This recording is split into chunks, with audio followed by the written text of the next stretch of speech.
કચ્છના મુદ્રામાં સરકારી અધિકારીઓ બુલડોઝર લઈ દબાણ હટાવવા જાય છે અને ત્યાં ભારતીય જનતા પાર્ટીના નેતાઓ આ અધિકારીઓના સામે મેદાને પડે છે અને વહાલા દવલાની નીતિનો આરોપ આ અધિકારીઓ પર લગાવે છે।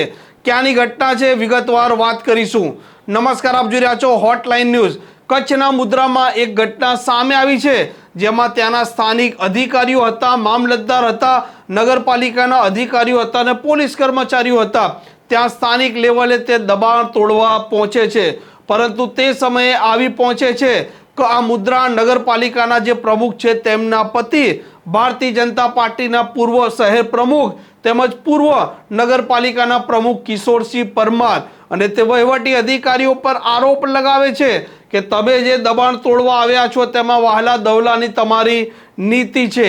જે દબાણ હાલ તોડી રહ્યા છો તેમાંથી કેટલાક લોકોનું દબાણ અત્યારે આપ તોડી રહ્યા છો, જ્યારે બાકીના જે લોકોએ દબાણ કર્યું છે તેમનું દબાણ હજી સુધી કેમ તોડવામાં નથી આવ્યું। આ મામલે બોલાચાલી થાય છે, ગાળાગાળી થાય છે અને અભદ્ર વર્તનના પણ વિડીયો સામે આવે છે।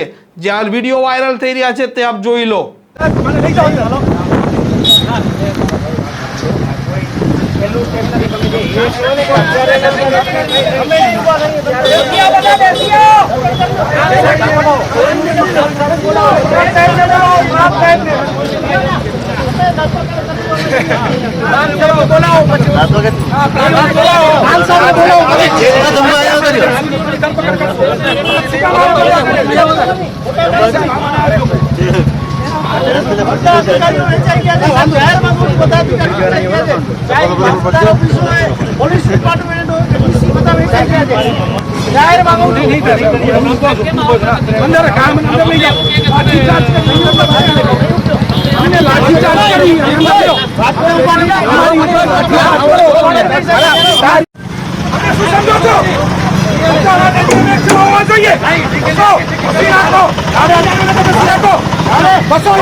બસાણી ખપે છે કે આ પૈસા થવું જોઈએ, બધા માટે નિયમ એક હોવું જોઈએ।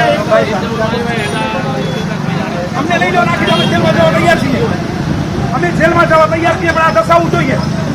તો કોઈ પોલીસ કે અમે હાથ નાખીએ એટલે શું?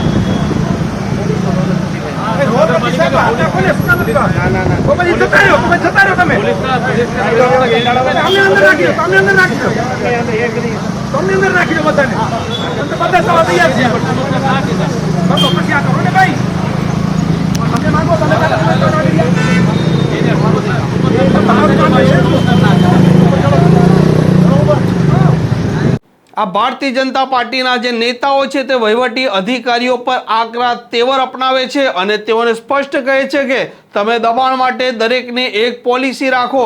ત્યારે આ અધિકારીઓનું પણ કહેવું છે કે અત્યારે જે દબાણ તોડવામાં આવી રહ્યા છે તેમને નિયમ મુજબ નોટિસ આપી દેવામાં આવી છે, જ્યારે બાકીના જે દબાણ છે તેમની નોટિસની પ્રક્રિયા ચાલી રહી છે।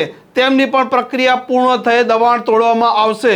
પરંતુ આ ભારતીય જનતા પાર્ટીના નેતાઓ એકના બે નથી થતા અને અધિકારીઓ પર દબાણ બનાવતા અંતે આ અધિકારીઓ તેમના તાબામાં આવવું પડે છે અને બાકી રહેલા દબાણ પણ તેમને તોડવા પડે છે। આ પ્રકારના સમાચાર જો આપને પસંદ આવતા હોય તો હોટલાઇન ન્યૂઝને સબસ્ક્રાઇબ કરવાનું ભૂલતા નહીં।